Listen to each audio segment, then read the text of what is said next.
The Boston Bruins made some big moves to open free agency, getting tougher and deeper. It may have come at the cost of opportunity for some of their top young players.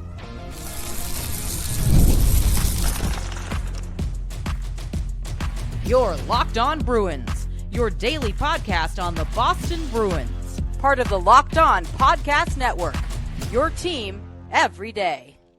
What is up, Bruins fans, and welcome back to the Locked On Boston Bruins podcast. I'm your host, Ian McLaren, and this is a daily show where we discuss all things Spoke to Be. Today is Tuesday, July 1st. Thank you so much for making Locked On Bruins part of your daily routine. It's available on your favorite podcast app and on YouTube, and it's part of the Locked On Podcast Network, your team every day. Today, we are talking free agent frenzy, or such as it was. The Bruins began the day by acquiring Viktor Arvidsson via trade from the Edmonton Oilers. They then went out and signed Tanner Jeannot to a 5-year deal and then brought in a wave of depth forwards that could reshape the bottom six, but also push out some of the younger guys.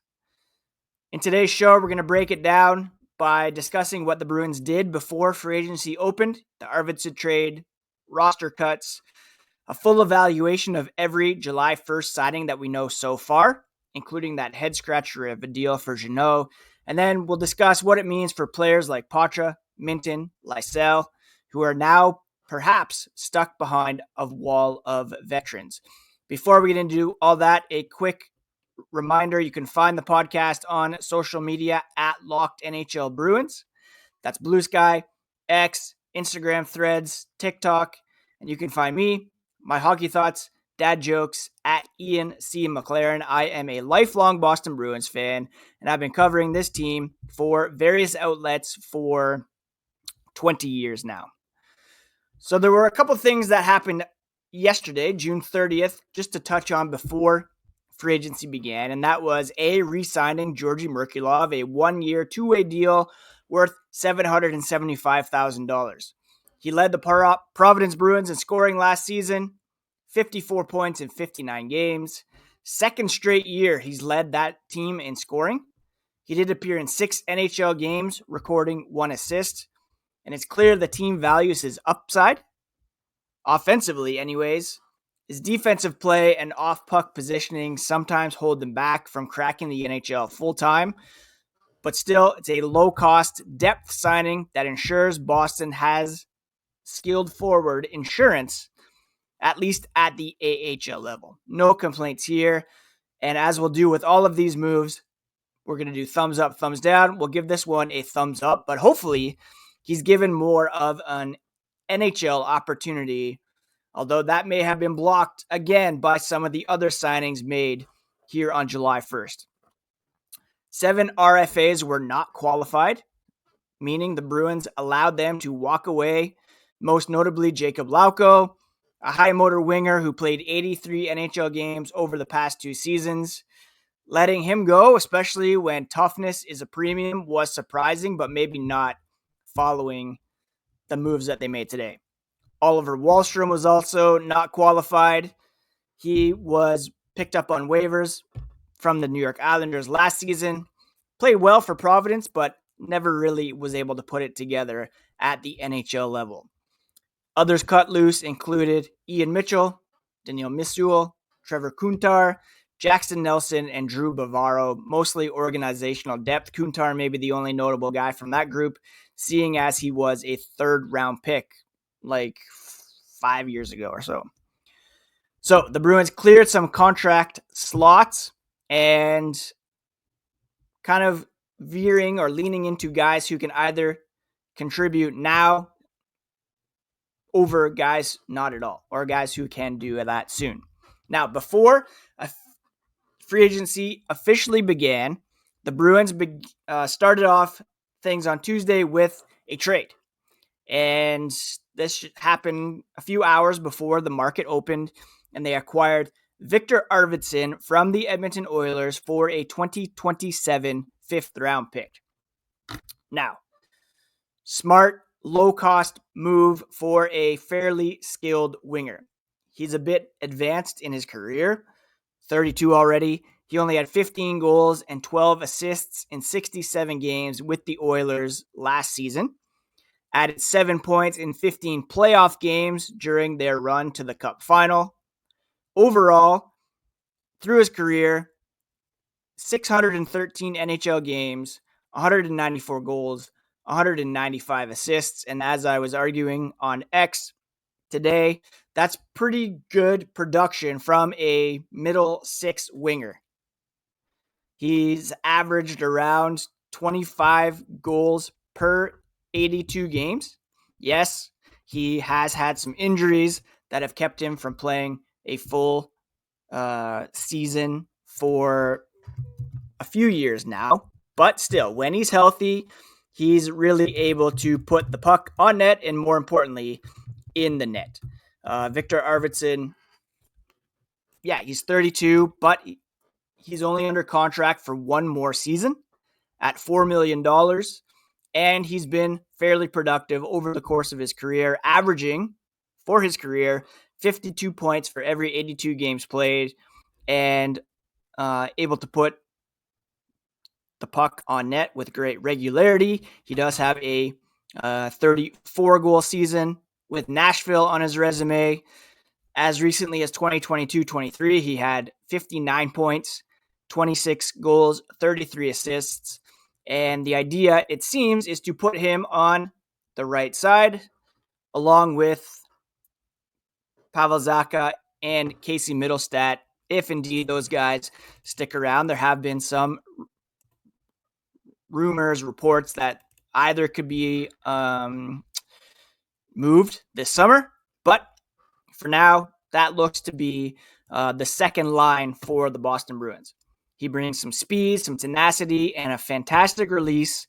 A clear middle six winger who can play penalty kill, power play. It comes with only 1 year left at $4 million, so there's no long-term risk here. And you can very realistically flip Arvidsson at the deadline this coming season for better value than a fifth-round pick in 2027. Like, he's the kind of guy that could fetch you a second or even a first come the trade deadline because of his value on an expiring contract, his ability to score goals. He's got the experience of going to the Cup final with the Edmonton Oilers this past season. And it was a down year, only a 33-point pace over a full 82 games. He only appeared in 67, but in the last 3 seasons, he's had a 60-plus point pace with LA, and hopefully he can rediscover that as a member of the Boston Bruins, playing with the likes of Casey Middlestat and Pavel Zacha. So that was the first big splash the Bruins made before free agency even began. And for me, that's a thumbs up. You can argue, again, that he is advanced in age, that he is a glorified third liner, that he hasn't been able to replicate production from past years, but he's a guy that at $4 million for one season averages 26 goals per 82 games, 22.7 goals per 82 over the past 5 seasons, a proven track record, and steady middle six production that, look, as many kids you're looking to give opportunities, the Bruins still need some scorers with proven track records, and Arvidsson is that in kind of a placeholder spot here coming up for this season, unless they decide to extend him, which we'll see how that works out. For now, a big trade for the Bruins to start free agency. Then they got things going with a flood of signings that, as of this recording time, have not been officially confirmed by the Bruins, but looks like these will be ratified and confirmed, and we'll discuss these, some smart, one very questionable signing that Don Sweeney made here as the podcast continues.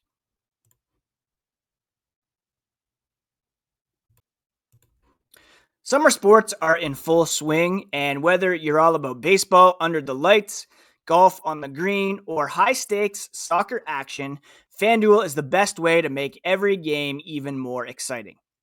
Look, you're already following the action. Why not make it a bit more thrilling? With FanDuel, you can get in on the game while your friends are getting sunburned at the beach. Their app is easy to use, fast to pay out, and they make even regular season games feel like must-watch events. You can use FanDuel to track your favorite matchups, and the app keeps it fresh with new daily promotions and fun ways to bet. If you're new to FanDuel, new customers can bet just $5 and get a $150 bonus bets if your first bet wins. Open the FanDuel app today or visit FanDuel.com to get started.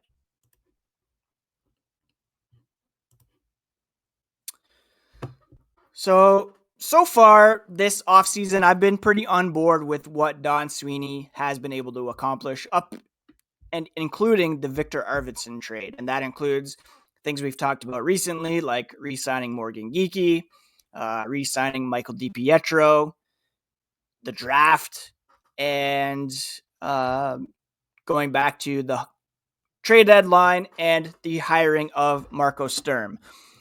The first sign of things kind of going off the rails a bit and maybe kind of reverting back to past bad habits in terms of signings is Tanner Jeannot. 5 years, $17 million total dollars, $3.4 million AAV. This deal has raised eyebrows, and for good reason. Now, look, he's a player who burst onto the scene in 2021-22 with 24 goals, 130 penalty minutes, and 81 games for the Nashville Predators. And that's kind of what you were hoping to get out of Trent Frederic, right? Since then, though, 2022-23, 5 goals, 9 assists in 56 games for Nashville. Then 1 goal, 3 assists in 20 games for Tampa after being dealt for a handful of draft picks for some reason.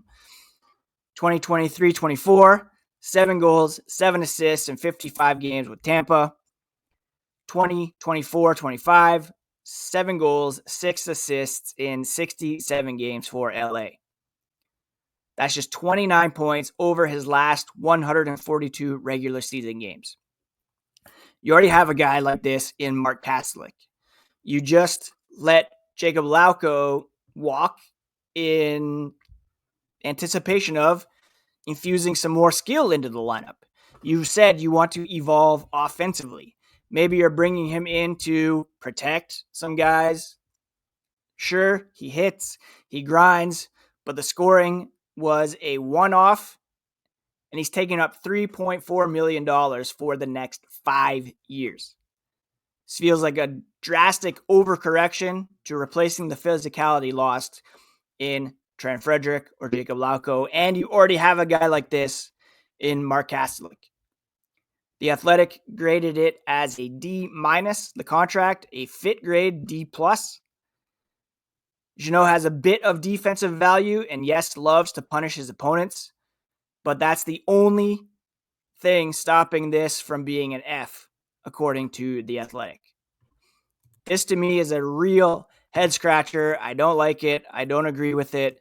And for those of you who accuse me of just constantly pandering to what Don Sweeney does, liking it, then this balances that out because I do not like this signing at all. Now, he could very well come in and be a fan favorite by really embracing the Bruins vibe and kind of lighting up the crowd with his physicality, with his willingness to drop the gloves. But we thought we were moving away from this a little bit, right? Last season, he averaged only 0.19 points per game. He had 89 penalty minutes, only 56 shots, not even a shot per game. he averaged, 1.3 over his career, 0.32 point per game average for his career, 26-point pace. The Bruins, and especially what they go on to do afterwards, this seems like a real waste of cap space, and we'll see here if we're proven wrong. But 5 years, $3.4 million. When you just saw Brad Marchand be signed for 6 years at like a very 5-something with the Florida Panthers. Trent Frederick just got that similar deal, 8 years, mind you, but a similar cap hit. Just like, why trade Frederick to bring in Jeannot, especially when he's more of an unknown quantity inside the room? I don't get it. A huge thumbs down to this one. They did make a couple other signings. Sean Kuraly coming back. The leap back in effect at TD Garden. He returns to Boston after 4 seasons in Columbus. 2 years, $1.85 million cap hit. 6 goals and 11 assists in 82 games last season. He's a strong penalty killer. Bottom 6 center. A known quantity for the Bruins, of course. Great in the room. And kind of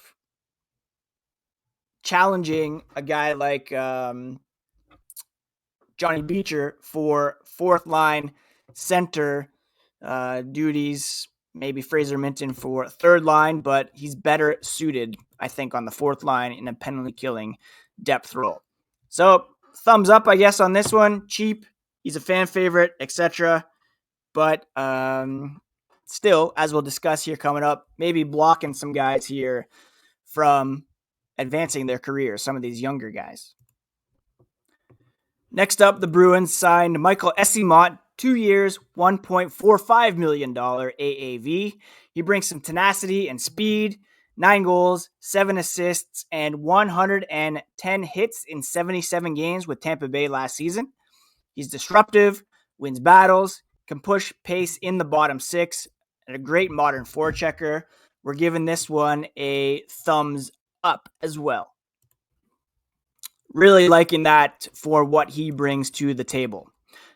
Then they signed a couple of standouts from the AHL last season. Matej Blumel, 1 year, $875,000 contract. He was a scoring machine in the AHL last season. 67 games, 39 goals, 33 assists for 72 points for the Texas Stars. He led the AHL in goals and ranked 2nd in total points. Former Oiler and Stars prospect with a big shot, limited NHL experience, but the skill is clear. And Mark Diver, who follows the AHL, said he shot the lights out with AHL best 39 goals. Well worth rolling the dice. It's a one-way deal, suggesting they expect him to compete in camp. Alex Steeves was an AHL standout with the Marlies. 1 year, $850,000 deal. 36 goals last season in the AHL in 59 games. 62 total points. He did play in 7 NHL games with Toronto. 1 goal, 1 assist. Strong right shot winger with a motor and a nose for the net. Another smart bet on a guy who may just need a change of scenery. Thumbs up on that one as well. Finally, they signed Jordan Harris, a 1 year, $825,000 deal. 24-year-old left shot defenseman from Mass. Played 33 games for the Canadiens last season with 1 goal, 4 assists, and only about 11.23 of ice time. He's a good skater, moves the puck, and can serve as a 6th or 7th D option alongside Victor Soderstrom and maybe Michael Callahan. Local guy, low risk, another thumbs up signing there. So overall, not a bad day for Don Sweeney, except for that Jeannot contract. That kind of puts a damper on things for sure. Takes up a good chunk of the cap space they had available. And really disappointing to see them go out and sign him when they're looking to add some skill and speed and evolve offensively, and also when they have some kids coming up who could and should rightfully take that spot in the lineup. And we'll finish off here today by discussing the implications of some of these signings here on the Bruins' younger core.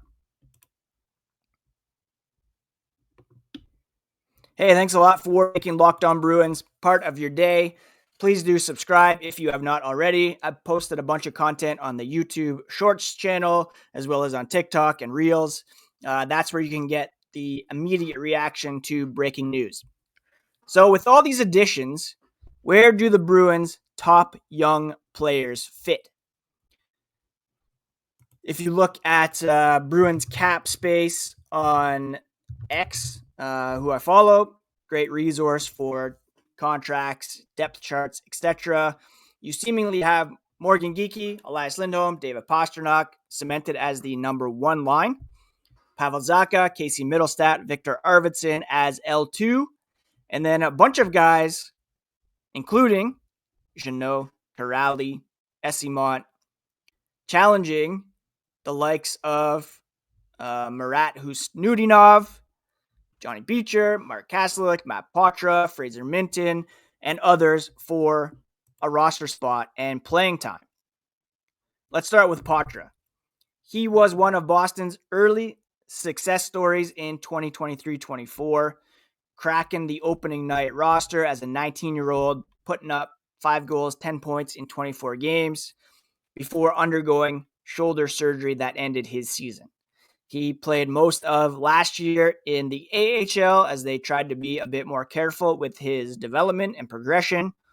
Still penciled in as a potential third-line center or maybe a third-line right winger, but adding Kuraly, Jeannot, Eyssimont, and having others in the organization could force him into a position shift away from natural center or to start the season once again in the AHL. Thumb sideways on this one. He'll play probably, but an opportunity is not guaranteed. When it comes to Fraser Minton, he was acquired from the Maple Leafs in the Brandon Carlo trade. He's seemingly NHL ready, 200-foot center with leadership, experience, but with Lindholm, Middlestat, Kuraly, Beecher in the mix down the middle, and perhaps even Eyssimont. He's got some versatility there.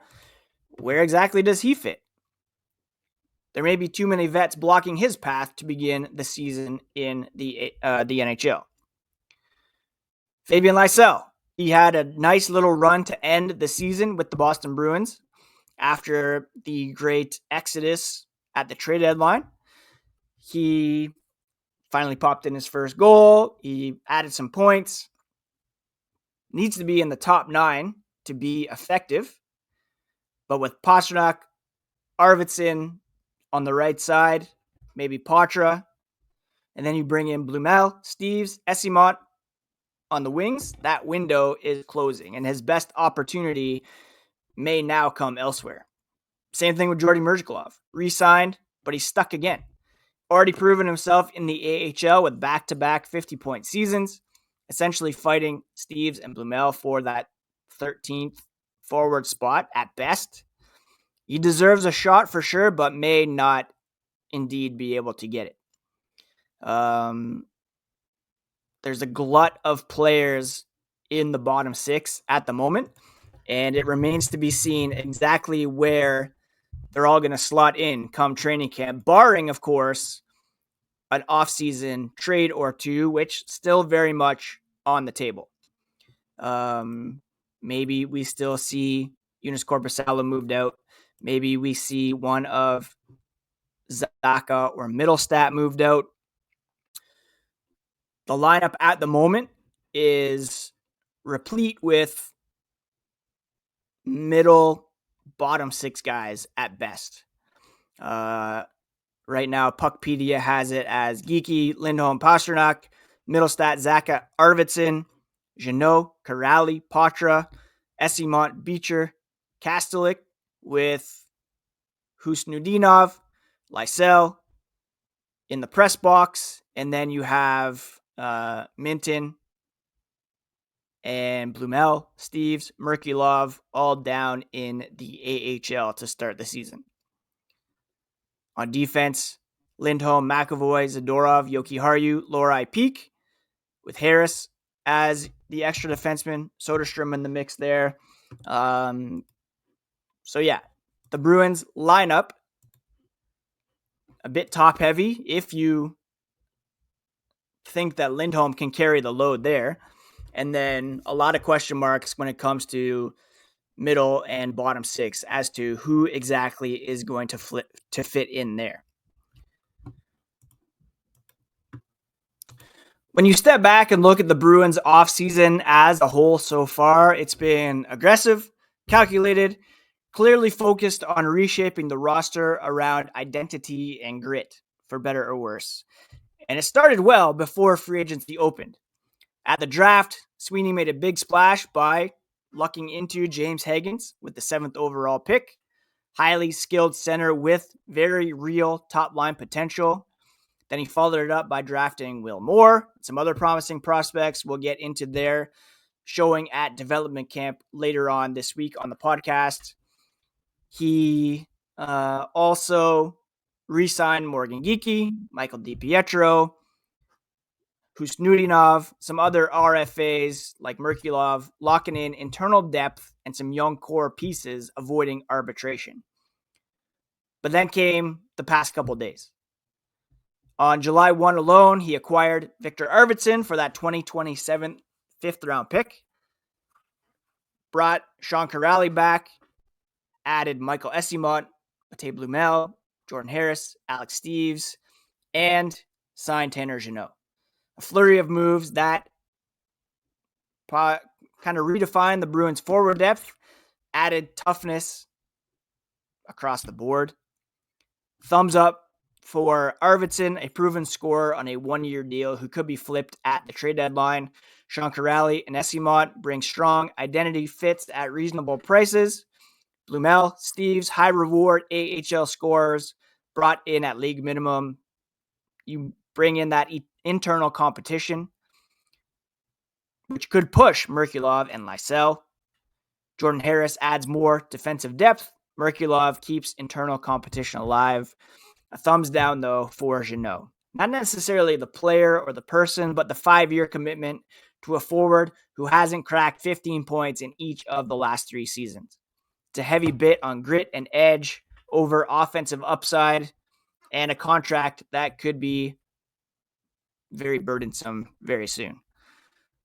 A more important question is what this all means for the youth movement for Poitras, Minton, Lysell, Merkulov, even Blumel and Steves. The Bruins may be tougher, they may be deeper, but are they better? That's a real big question mark. They weren't able to reel in any of the big fish. Mitch Marner was a pipe dream. Brock Besser stayed in Vancouver. They don't have the cap space for Nikolai Ehlers. Jonathan Drouin even signed in Long Island for a better deal than what Jeannot agreed to. And Sweeney's walking a bit of a tightrope right now. He's pushed the team back into compete for a playoff spot now mode with a roster that will grind, check, compete. But in doing so, he's potentially sidelined the very players who could help sustain long-term success. Overall, it's a strong start to the offseason, but one that brings with it some real questions about development, balance, what the Bruins want to be, not just this season, but the one after that and beyond. That's where I'm at right now with respect to this team. Let me know what you think about the free agent moves so far. Again, none of these have been officially confirmed by the team. Tomorrow's podcast, we'll do some more reaction to all these moves, touch on what Don Sweeney may have to say about the direction they went today, what Viktor Arvidsson had to say about being acquired by the Boston Bruins. Still a lot to talk about here as we enter July. So please do subscribe if you have not already on your favorite podcast app and on YouTube. Check out the Locked On NHL podcast for league-wide reaction to the free agent kind of frenzy. It's all part of the Locked On Podcast Network, your favorite team every single day. Please do take care of yourselves, friends. Take care of each other. And we'll talk to you again here on the next episode of Locked On Boston Bruins.